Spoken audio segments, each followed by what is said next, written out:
जय हिंद दोस्तों, कैसे हो आप सभी लोग। उम्मीद है मस्त और बिंदास होंगे और अपनी पढ़ाई को जबरदस्त तरीके से कर रहे होंगे। अपना जो लास्ट का सेशन हुआ था, लास्ट के सेशन में मैंने आपको क्वाड्रिलेटरल का तीसरा कॉन्सेप्ट जो पैरेललोग्राम है यानी कि समांतर चतुर्भुज, मैंने आपको समांतर चतुर्भुज का हर एक तरीके से जो बेसिक होता है जिससे एडवांस लेवल के कॉन्सेप्ट क्रिएट होते हैं, उन सभी बेसिक की पॉइंटों को बहुत अच्छे से समझाने की कोशिश की थी। आपको हर एक की पॉइंट को मैंने डायग्राम से भी समझाया था और आपको नोट भी करवाया था। उम्मीद है आपने लास्ट का सेशन बहुत अच्छे से देखा होगा और पूरी मेहनत के साथ हर एक की पॉइंट को बहुत अच्छे से समझने की कोशिश की होगी और आपने बहुत अच्छे से उसका नोट्स भी बनाया होगा और आज उसका रिवीजन भी आपने बहुत अच्छे से कर लिया होगा। आज अपन इससे आगे के कॉन्सेप्टों को देखेंगे कि इन कॉन्सेप्टों पर क्वेश्चन कैसे क्रिएट होते हैं और आपको क्वेश्चन के अंदर के कॉन्सेप्ट को कैसे ऑब्जर्व करना है और अपने क्वेश्चन का आंसर विद इन टाइम के अंदर कैसे देना है। क्लियर है? तो शानदार तरीके से आज का सेशन होने वाला है। अपना हर एक सेशन शानदार और जबरदस्त हो रहे हैं। हर एक तरीके का जो कंटेंट है वो आपको बहुत अच्छे से प्रोवाइड करवाया जा रहा है, क्योंकि आपको जो एक एग्जाम ऑथेंटिक कंटेंट है वही प्रोवाइड करवाया जा रहा है जो एक सिलेक्शन के लिए बहुत ही जरूरी है। ठीक है, तो आपको बहुत अच्छे से पढ़ना है, पूरी मेहनत के साथ पढ़ना है। अगर कोई डाउट आए तो उसको आपको कमेंट बॉक्स में बताना है। हर एक डाउट को सॉल्व किया जाएगा।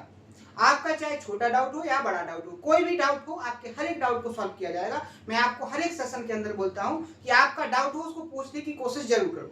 जब आप डाउट को पूछोगे तभी आपके अंदर की जो डर है, जो भय है कि मुझे मैथ नहीं आएगा, वो आपका दूर हो पाएगा। ठीक है, जितनी ज्यादा आप पूछने की कोशिश करोगे, जितने ज्यादा आप जानने की कोशिश करोगे, जितने ज्यादा आप जिज्ञासु बनोगे, उतने ज्यादा आपके सब्जेक्ट में इंटरेस्ट बढ़ेगी। ठीक है, तो आपको हर एक तरीके से समझने की कोशिश करना है। अगर समझ में ना आए तो कोई बड़ी बात नहीं, उसको पूछने की कोशिश जरूर करना, उसको पूरी तरीके से समझने की कोशिश जरूर करना। मैं पूरी तरीके से आपको समझाऊंगा अभी। ठीक है, क्लियर है? तो कल के सेशन में मैंने आपको जो पैरेललोग्राम है, जो समांतर चतुर्भुज है, उसके बेसिक पॉइंट में बताया था कि आपके जो पैरेललोग्राम होता है उसमें आमने सामने की जो साइड होती हैं वो एक दूसरे के पैरेलल होती हैं, यानी कि समांतर होती हैं। आमने सामने की जो साइड होती हैं वो इक्वल होती हैं और आमने सामने के जो एंगल होते हैं वो भी कैसे होते हैं, इक्वल होते हैं। और आपको मैंने बताया था कि यहाँ पर आमने सामने के जो डायगोनल से ट्रायंगल बनते हैं वो कैसे होते हैं, एक दूसरे के कॉन्ग्रुएंट होते हैं। मैंने आपको बताया था कि जो समांतर चतुर्भुज होता है उसके जो विकर्ण होते हैं वो एक दूसरे को क्या करते हैं, बाइसेक्ट करते हैं, लेकिन एंगल को बाइसेक्ट नहीं करते हैं। क्लियर है? आगे मैंने आपको बताया था कि यहाँ पर जो डायगोनल्स होते हैं, जो विकर्ण होते हैं समांतर चतुर्भुज के, उनके द्वारा आमने सामने के जो ट्रायंगल बनते हैं वो तो एक दूसरे के कॉन्ग्रुएंट होते हैं, लेकिन उनका जो चार ट्रायंगल बनते हैं, ये चारों ट्रायंगल एक दूसरे के कॉन्ग्रुएंट नहीं होते हैं, जबकि इनका एरिया कैसा होता है, इक्वल होता है। मैंने आपको पॉइंट भी नोट करवाया था। क्लियर है? कोई दिक्कत, कोई परेशानी? ये सारा का सारा जो कॉन्सेप्ट है मैंने कल के सेशन में आपको बताया था। एक और तरीका, यहाँ पर आपको पैरेललोग्राम लिखने में ज्यादा प्रॉब्लम हो रही होगी तो इसको अपन ऐसे लिख सकते हैं, ऐसे साइन लगाएंगे और इसके ऊपर लिखेंगे अपन जी। तो इसका मतलब भी क्या हो जाएगा, समांतर चतुर्भुज। क्या हो जाएगा, समांतर चतुर्भुज।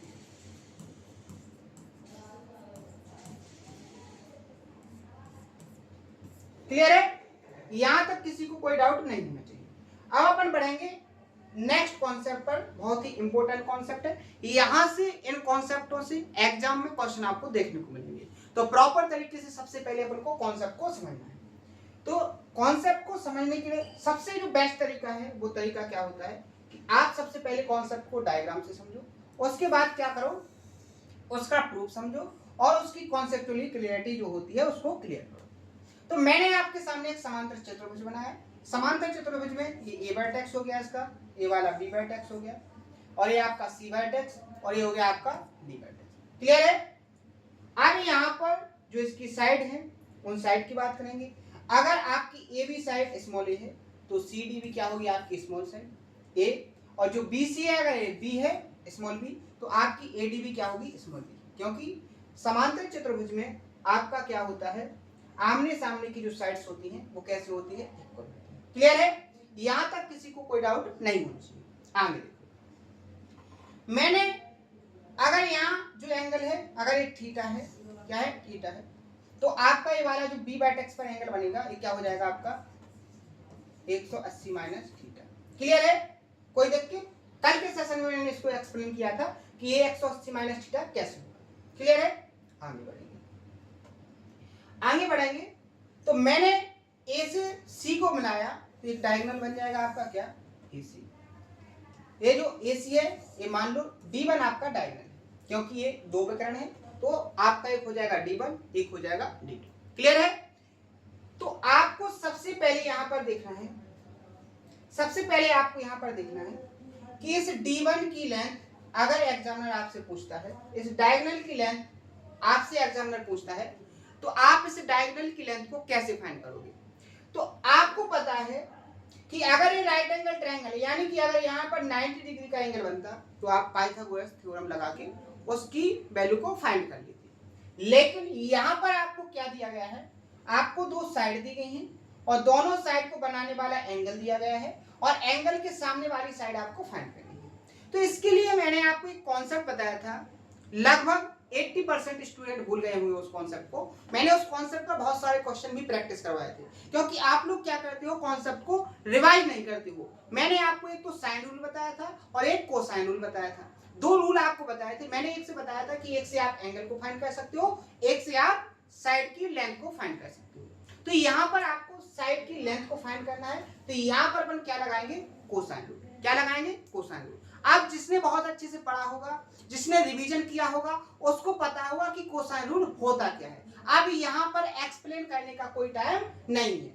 अगर इसको समझना है तो वो लास्ट के सेशनों में जाए, ट्रायंगल वाले कॉन्सेप्ट में जाकर देखे। उसको मैंने साइन रूल और कोसाइन रूल प्रॉपर तरीके से समझाए भी हैं और उन पर जितने भी टाइप के क्वेश्चन बन सकते हैं, हर एक टाइप के क्वेश्चन की प्रैक्टिस भी आपको बहुत अच्छे से करवाई है। हर एक लैंग्वेज के क्वेश्चन की मैंने आपको प्रैक्टिस करवाई है, क्योंकि ना तो मैं किसी भी टाइप की कॉन्सेप्ट को छोड़ रहा हूं, ना ही उस पर किसी भी टाइप की लैंग्वेज के क्वेश्चन की प्रैक्टिस को छोड़ रहा हूं। हर एक कॉन्सेप्ट, हर एक थ्योरी और हर एक प्रैक्टिस को पूरी तरीके से आपको कंप्लीट करवाने की कोशिश कर रहा हूं। तो आपको भी उतनी ही मेहनत के साथ कंप्लीट करना है, हर एक तरीके से आपको अपने आप को प्रिपेयर करना है, तभी जाके आपको एक सिलेक्शन फाइनल मिलेगा। क्लियर है? तो यहाँ पर जो D1 की वैल्यू होगी तो कोसाइन रूल से क्या होता है कि D1 का जो स्क्वायर होगा वो बराबर किसके हो जाएगा, आपका a square plus b square minus 2ab cos theta. Cos theta, theta की जगह पे अपना क्या आएगा, कॉस 180 माइनस थीटा। क्या होगा, कॉस 180 माइनस थीटा। क्या होगा, कॉस 180 माइनस।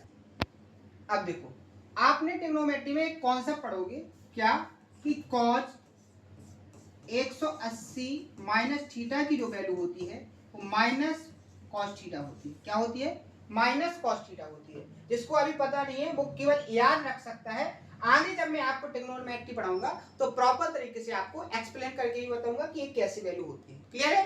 यहाँ पर देखो, तो अपना जो D1 होगा, D1 स्क्वायर बराबर हो जाएगा ए स्क्वायर प्लस बी स्क्वायर। अब देखो माइनस से और माइनस कॉस थीटा तो क्या हो जाएगा, प्लस 2ab कॉस थीटा। यहां तक किसी को कोई दिक्कत, कोई समस्या? क्लियर है? तो डायगोनल D1 की वैल्यू क्या हो जाएगी, a square plus b square plus 2ab cos theta. लेकिन ये डी स्क्वायर है, अगर आपको D1 की वैल्यू लेना है तो दोनों तरफ क्या लोगे, रूट लोगे। तो आपको D1 की वैल्यू क्या मिल जाएगी, root a square plus b square plus 2ab cos theta. Clear है? अब बात करेंगे दूसरे डायगोनल की। दूसरे डायगोनल की अगर आप D और B वर्टेक्स को मिलाओगे तो आपको दूसरा डायगोनल मिलेगा।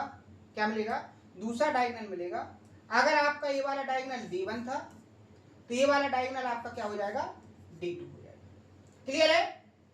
क्लियर है? अगर हम बात करेंगे D2 डायगोनल निकालने की तो इस D2 के सामने आपका एंगल क्या होगा, ये थीटा। क्या होगा, थीटा।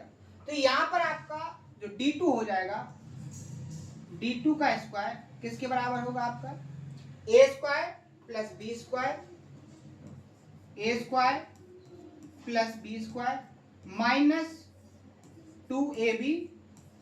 अब यहां तो एंगल क्या है, थीटा, तो डायरेक्ट क्या आ जाएगा, थीटा। क्या हो जाएगा, कॉस थीटा। तो आपको यहां पर क्या मिल गया है, आपको यहां पर d1 स्क्वायर मिल गया है a square plus b square plus 2ab cos theta, और आपको डायगोनल d2 स्क्वायर मिल गया है क्या, a square plus b square minus 2ab cos theta. अगर आप लोग यहाँ पर ध्यान से देखोगे, अगर आप लोग यहाँ पर ध्यान से देखोगे तो आपको पता चलेगा कि यहाँ पर जो d1 था, d1 में आप देखोगे जितने भी टर्म्स हैं सब पॉजिटिव हैं, और आप यहाँ पर d2 में देखोगे यहाँ पर ये वाला टर्म कैसा है, नेगेटिव। तो यहाँ से आपको क्या पता चलेगा कि यहाँ जो d1 की वैल्यू है, यहाँ पर जो d1 की वैल्यू है वो कैसी होगी, बड़ी होगी, और यहाँ पर जो d2 की वैल्यू होगी वो कैसी होगी, छोटी होगी। तो सबसे पहला जो रिजल्ट निकल के आएगा वो क्या आ गया आपका यहाँ पर, कि यहाँ जो d1 है, जो d1 है वो बड़ा है किससे, d2 से। d1 बड़ा है d2 से। क्लियर है? यहां तक किसी को कोई समस्या, कोई दिक्कत? आगे बढ़े नेक्स्ट। अगर हम इन दोनों को ऐड कर देंगे, अगर हम दोनों डायगोनल को ऐड करेंगे तो अपन को यहां पर क्या मिलेगा, d1 का स्क्वायर प्लस d2 का स्क्वायर बराबर होगा, यहां से देखो ये और ये क्या हो जाएगा, कैंसिल, प्लस माइनस हट जाएगा। यहां क्या हो जाएगा, a square plus a square 2a square, b square plus b square 2b square, तो 2 कॉमन आ जाएगा तो क्या बचेगा, a square plus b square. तो सबसे पहला इंपॉर्टेंट रिजल्ट आ गया है कि आपका जो d1 square plus d2 square की जो वैल्यू होती है वो twice of a square plus b square के बराबर होती है। यहाँ पर जो एग्जामिनर है वो क्वेश्चन को कैसे क्रिएट कर सकता है, वो आपको यहाँ पर 3 वैल्यू देकर किसी एक की वैल्यू को पूछ सकता है। जैसे दोनों साइड और एक डायगोनल की वैल्यू दे देगा तो आपको दूसरे डायगोनल की वैल्यू पूछ लेगा।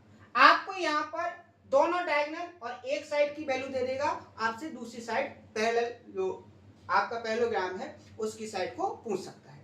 तो यहाँ पर आपका ये जो कॉन्सेप्ट बना है, इस कॉन्सेप्ट से किस टाइप के क्वेश्चन क्रिएट हो सकते हैं, समझ में आपको आ गया कि नहीं आ गया? यहाँ पर आपके 2 तरीकों से क्वेश्चन हो सकते हैं टाइप, कैसे कि आपको दोनों साइड देकर एक मान लो क्या दे दिया उसने, डायगोनल, तो आपसे दूसरे डायगोनल की वैल्यू पूछ सकता है, या वो क्या काम करेगा, इन दोनों डायगोनल की वैल्यू को देकर और एक साइड की वैल्यू देकर आपसे दूसरी साइड की वैल्यू को पूछ सकता है।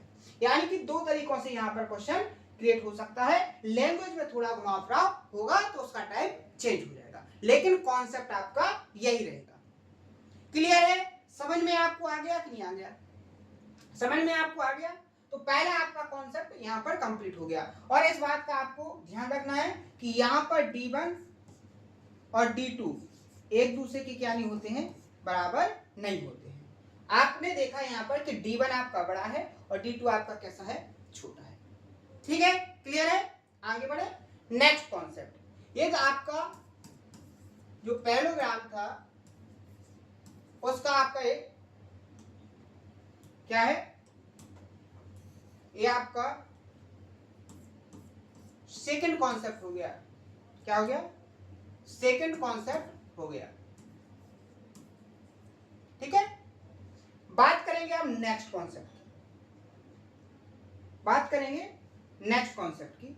तो आपको नेक्स्ट कॉन्सेप्ट लिखना है क्या, एरिया का। किसका? एरिया। कैसे? नेक्स्ट कॉन्सेप्ट है पैरेललोग्राम से एरिया का। एरिया ऑफ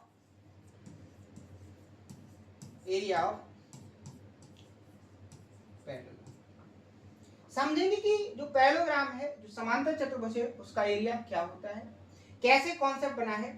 क्योंकि आपको मैं एक बात बता दूं कि जो आपकी स्टैंडर्ड क्लास थी 9th 10th 11th 12th, अगर इनमें जो कॉन्सेप्ट थे उनको बहुत अच्छे से पढ़ाया गया होता, हर एक तरीके से उसको एक्सप्लेन किया गया होता, तो यहाँ पर जो कंपटीशन की लाइन में आप आए हो, यहाँ आपको समझने की जरूरत नहीं पड़ती। यहाँ पर आप केवल और केवल क्या काम करते, केवल और केवल प्रैक्टिस करते और आप एक सिलेक्शन को फाइंड कर सकते थे, आप एक सिलेक्शन को पा सकते थे। लेकिन आपको क्या है, एक तो टीचर्स के द्वारा ना तो स्टैंडर्ड क्लास में किसी भी थ्योरम, किसी भी कॉन्सेप्ट को बहुत अच्छे से एक्सप्लेन किया गया है, केवल आपको रटवाया गया है कि आयत का क्षेत्रफल लंबाई गुणा चौड़ाई होता है, लेकिन कैसे होता है ये आपको नहीं बताया गया है।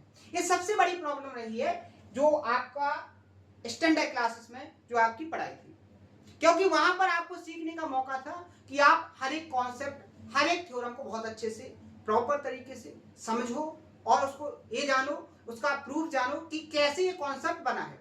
तो यहाँ जब आप कंपटीशन में आते तो आपको केवल उन कॉन्सेप्टों पर प्रैक्टिस रह जाती और आप उस प्रैक्टिस को बहुत अच्छे से कर लेते तो आप सिलेक्शन को बहुत कम समय के अंदर पा सकते थे, लेकिन वहां पर ऐसा नहीं किया गया है।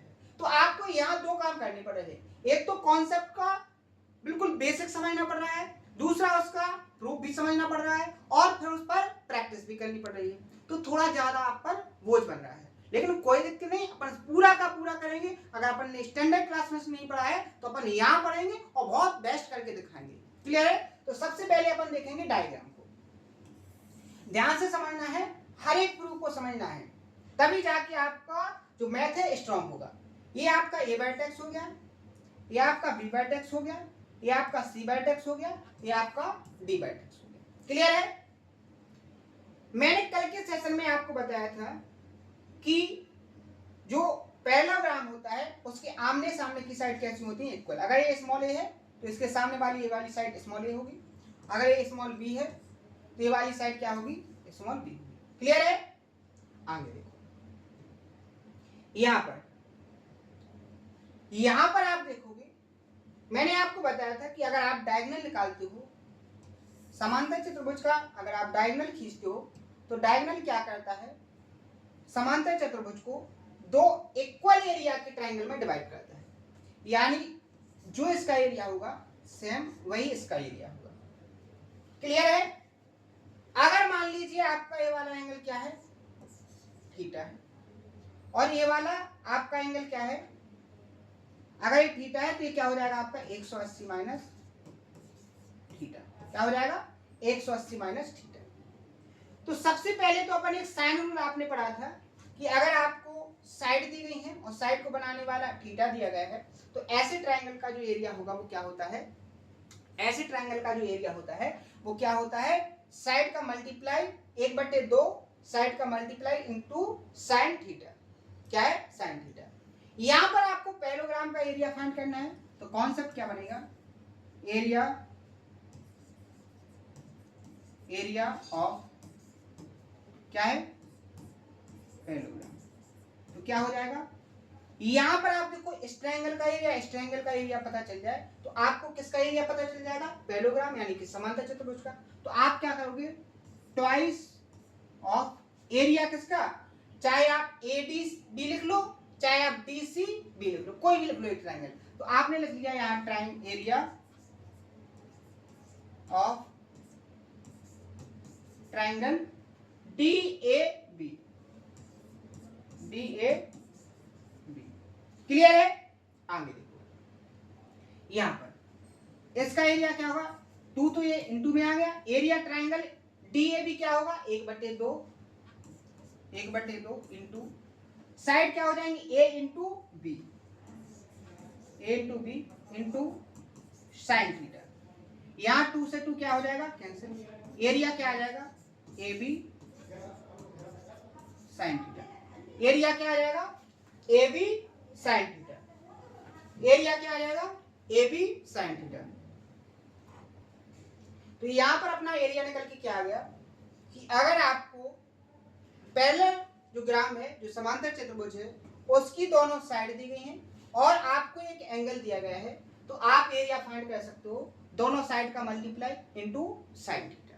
आपको यहाँ पर एक डाउट आया होगा कि सर यहाँ तो थीटा बन रहा है, यहाँ 180 माइनस थीटा बन रहा है, तो साइन की रेशियो में चाहे आपका साइन थीटा हो या साइन 180 माइनस थीटा हो, तो इसकी भी वैल्यू क्या होती है? आपकी साइन थीटा के बराबर ही। क्या होती है? साइन थीटा के बराबर होती है। यानी आपको कोई भी एंगल दिया हो, आपको उसको साइन थीटा ही लेके सॉल्व करना है। क्लियर है? तो सबसे पहला कॉन्सेप्ट हो गया आपका एरिया का, कि आपने साइन रूल से फाइंड किया है कि आपको पैरेललोग्राम जो दिया है, अगर उसकी दोनों साइड दी गई हैं, आपको दोनों साइड कौन कौन सी? कि आपको एक कॉमन एंगल को बनाने वाली दोनों साइड, जैसे इस एंगल को बनाने वाली साइड क्या है? AD और AB। आपको अगर साइड दी गई है तो इन दोनों का मल्टीप्लाई इनटू साइन थीटा करना है। जैसे मान लो ये आपको 8 दी गई है और ये आपको 15 दी गई है और थीटा आपको एंगल दिया है। तो इसका एरिया क्या हो जाएगा 8 गुणे 15 इंटू साइन थीटा। तो क्या आ जाएगा 120 साइन थीटा। क्लियर है? फाइंड कर लोगे? एग्जांपल आपको समझ में आया?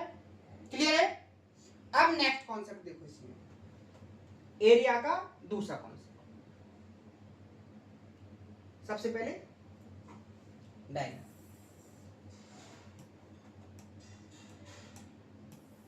ये बन गया अपना पैरेललोग्राम यानी कि समांतर। क्लियर है? ये आपका हो गया तीसरा कॉन्सेप्ट, एरिया। यहां देखो, आपको पता है कि अगर अपन इसका विकर्ण निकालेंगे, डायगोनल निकालेंगे, तो यहां पर जो दो ट्रायंगल बनेंगे इन दोनों का एरिया कैसा होगा?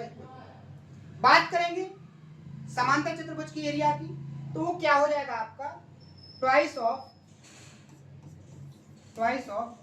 अगर आपका ये पैरेललोग्राम ए बी सी और डी है, ठीक है, तो यहां पर आपका जो पैरेललोग्राम है उसका जो एरिया होगा वो क्या हो जाएगा?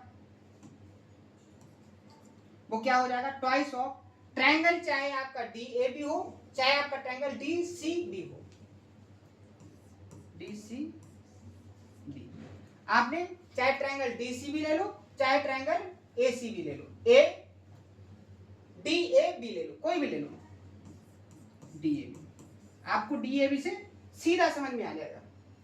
अब देखो, एक ट्रायंगल का एरिया मैंने आपको बताया था, क्या बताया था? मैंने आपको बताया था कि अगर ट्रायंगल की हाइट पता है और आपको ट्रायंगल का बेस पता है, तो आप क्या पता कर सकते हो? उस ट्रायंगल का एरिया।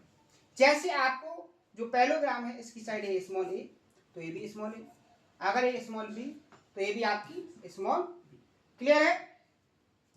आप ध्यान से देखो, अगर मैं आपसे कहूं कि डी बाई टेक्स से इसकी साइड पर ये आपकी क्या हो जाएगी? ट्रायंगल डी ए बी की हाइट हो जाएगी कि नहीं हो जाएगी? ये आपकी क्या हो गई? h1। क्या हो गई? h1। क्या हो गई? h1। क्लियर है? तो आपको यहां पर बेस पता है और हाइट पता है, तो इसका एरिया क्या हो जाएगा? आपका एरिया हो जाएगा ये 2 इंटू 1/2 बेस इंटू हाइट। अब बेस की वैल्यू क्या है? यहां पर स्मॉल ए इंटू h1, 2 से 2 कैंसिल, आपका यहां पर क्या हो जाएगा? a h1। क्लियर है? आप देखो, अगर हम बेस आपका AD लें तो इस AD पर हाइट यहां से निकलेगी कि नहीं निकलेगी? इस तरीके से निकलेगी कि नहीं निकलेगी? ऐसे होगी कि नहीं होगी? ये आपकी हाइट क्या हो जाएगी? h2। आपको यहाँ पर स्पष्ट दिख रहा होगा कि h1 और h2 में डिफरेंस है, h1 छोटी है h2 से और h2 बड़ी है आपकी h1 से। क्लियर है? तो इस कंडीशन में आपका एरिया क्या हो जाएगा? यहाँ पर आपका एरिया क्या हो जाएगा? यहाँ पर BH2 क्या हो जाएगा? BH2 क्या हो जाएगा? BH2। क्लियर है? समझ में आ गया? आगे देखो, आगे और देखेंगे तो यहां से A/B और यहां पर क्या हो जाएगा? H2/H1। तो यहां से आपको एरिया के साथ साथ एक और इंपॉर्टेंट कॉन्सेप्ट मिला है, और वो इंपॉर्टेंट कॉन्सेप्ट क्या है कि जो समांतर चतुर्भुज होता है, क्या होता है? जो समांतर चतुर्भुज होता है, समांतर चतुर्भुज में जो समांतर चतुर्भुज की भुजाएं होती हैं और जो समांतर चतुर्भुज की ऊंचाई होती है, उनमें जो रेशियो होता है वो रिवर्स रेशियो में होता है। जैसे बात करेंगे, अगर आपको साइड 3 और 2 रेशियो में दी गई है, 3 और 2 रेशियो में दी गई है, तो आपकी हाइट क्या होगी? h1 से h2 का जो रेशियो होगा वो क्या होगा? h1 से h2 का, अगर आपको a और b का रेशियो क्या दिया है? 3:2 दिया है। क्या दिया है? 3:2 दिया है। तो आपकी a पर, बेस a पर हाइट क्या है? h1। क्या है? h1। और आपकी बेस b पर हाइट क्या है? h2। तो यहाँ रेशियो कैसा होगा? रिवर्स होगा, यानी कि अगर 3:2 है तो ये क्या हो जाएगा? 2:3 हो जाएगा। क्या हो जाएगा? 2:3। यानी h1 पर बेस क्या है? a की वैल्यू क्या है? 3, तो हाइट की वैल्यू क्या होगी? यहाँ पर 2, उल्टा हो जाएगा। और अगर बेस आपका 2 है, बेस 2 है तो इस पर हाइट क्या होगी आपकी 3 होगी। क्लियर है, समझ में आ गया कि नहीं आ गया? ये बहुत इंपॉर्टेंट कॉन्सेप्ट है, अभी इस पर क्वेश्चन अपन प्रैक्टिस करने वाले हैं। तो मैंने आपको यहाँ पर क्या कॉन्सेप्ट बताए हैं, आपको बताया है यहाँ पर सबसे पहले क्या मैंने आपको बताया कि डायगोनल आप कैसे फाइंड करोगे, डायगोनल आप कैसे फाइंड करोगे, जो पैरेललोग्राम होता है, जो समांतर चतुर्भुज होता है, उसके डायगोनल की वैल्यू को आप कैसे फाइंड करोगे। क्लियर है, समझ में आ गया? दूसरा कॉन्सेप्ट मैंने आपको बताया है एरिया वाला। तो पहला जो कॉन्सेप्ट बताया है एरिया में वो साइन रूल से बताया है, साइन रूल से भी क्वेश्चन आएंगे, अभी प्रैक्टिस करवाएंगे। दूसरा मैंने आपको बताया बेस और हाइट से, और बेस और हाइट में मैंने आपको एक रेशियो भी फाइंड करके बताया कि क्या होगा। क्लियर है? यहां तक जो कॉन्सेप्ट आपको बताए, इन कॉन्सेप्टों को आपको प्रॉपर तरीके से लिखना है, प्रॉपर तरीके से रिवीजन करना है। अब अपन चलेंगे कि इन कॉन्सेप्ट पर क्वेश्चन कैसे पूछे गए हैं। क्लियर है? जैसे सबसे पहला एक क्वेश्चन, ये तो मैंने कल भी सॉल्व करवाया था और आज भी सॉल्व करवा देंगे, कि अगर आपका किसी भी क्वाड्रिलेटरल में रेशियो ऐसे एंगल में x रेशियो बाई तो यहां पर जो क्वाड्रिलेटरल का टाइप होगा वो पैरेललोग्राम होगा। और कैसे होगा मैंने कल बहुत अच्छे से यहां पर देखो समझाया था, ये यहां पर देखो इसको बहुत अच्छे से एक्सप्लेन किया था। तो कल का सेशन देखें और इसका अगर कोई डाउट हो इस क्वेश्चन के सॉल्यूशन में तो उसको आप देख सकते हो। यहां पर जो आपका ऑप्शन नंबर 8 था वो क्या हो जाएगा, करेक्ट। नेक्स्ट क्वेश्चन, यहां देखो केंद्र O के साथ एक वृत्त में ACBO एक समांतर चतुर्भुज है जहां C लघु चाप AB पर एक बिंदु है। ठीक है, एंगल आपको AOB फाइंड करना है, कोई दिक्कत नहीं। सबसे पहले अपन डायग्राम बनाएंगे, एक सर्कल है, आपने कॉन्सेप्ट को पूरा टाइम लेके समझा है तो अपन प्रैक्टिस को थोड़ा फास्ट करेंगे। मान लीजिए यहां पर आपका ये सेंटर है, इसका O, आपका यहां पर एक पैरेललोग्राम बन रहा है, कैसे कि एक वर्टेक्स उसका क्या है, O है। तो यहां से देखो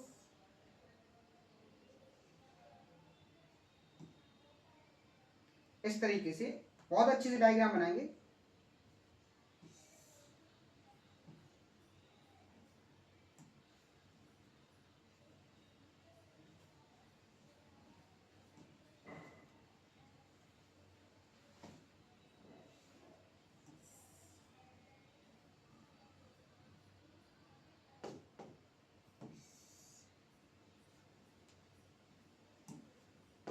डायग्राम को बहुत अच्छे से बनाना सीखना है।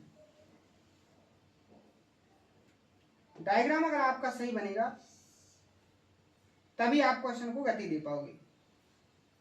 ठीक है, ये बन गया आपका डायग्राम। समझने की कोशिश करना है कि ये पैरेललोग्राम है।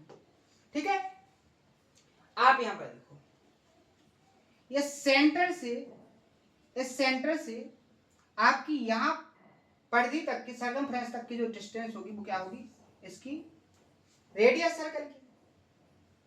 क्लियर है? आप यहां पर देखो अगर इस रेडियस है तो इसके सामने वाली इस पैरेललोग्राम है तो सामने वाली साइड कैसे होगी, इक्वल होगी। अगर ये स्मॉल आर है तो ये भी स्मॉल आर। अब यहां से यहां तक की डिस्टेंस ये भी क्या है, स्मॉल आर। अगर ये स्मॉल आर है तो ये भी स्मॉल आर। क्लियर है? आपको कौन सा एंगल फाइंड करना है, आपको एंगल AOB, ये आपका ABC, ठीक है, ABC हो गया क्या, ACB, सॉरी ACB। तो देखो आपका ये जो चाप है, ये जो आर्क है, ये लघु आर्क हो गया।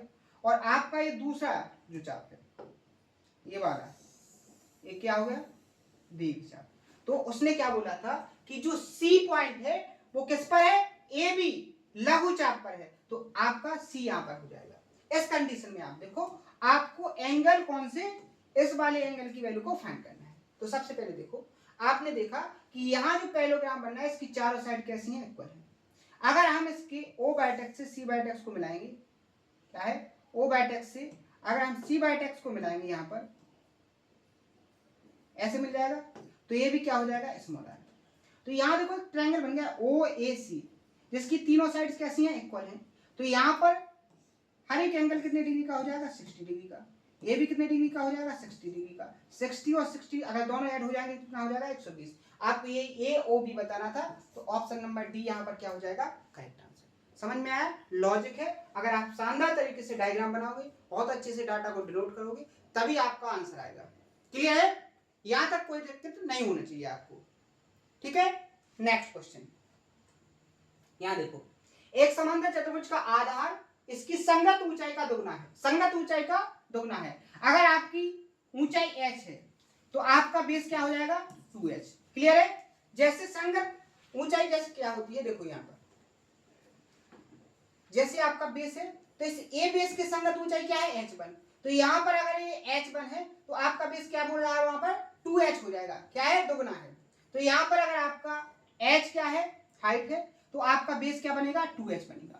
यदि समांतर चतुर्भुज का एरिया क्या है 144 सेंटीमीटर, तो इसकी आपको ऊंचाई फाइंड करना है, तो ऊंचाई एरिया क्या हो जाएगा 2h बेस इंटू हाइट बराबर क्या हो जाएगा 144। देखो कौन से कॉन्सेप्ट से अभी मैंने यहाँ पर एक्सप्लेन किया है। देखो बेस इंटू हाइट क्या होता है समांतर चतुर्भुज का एरिया, क्या होता है समांतर चतुर्भुज का एरिया।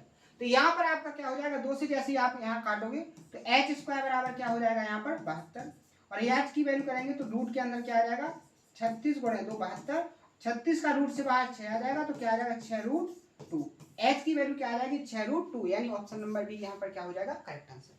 तो मैंने आपको कॉन्सेप्ट समझाए, कॉन्सेप्ट पर क्वेश्चन भी प्रैक्टिस करवाए, मेहनत से पढ़िएगा, हर एक कॉन्सेप्ट को प्रॉपर तरीके से नोट करिएगा और क्वेश्चन को सॉल्व करने की कोशिश करिएगा।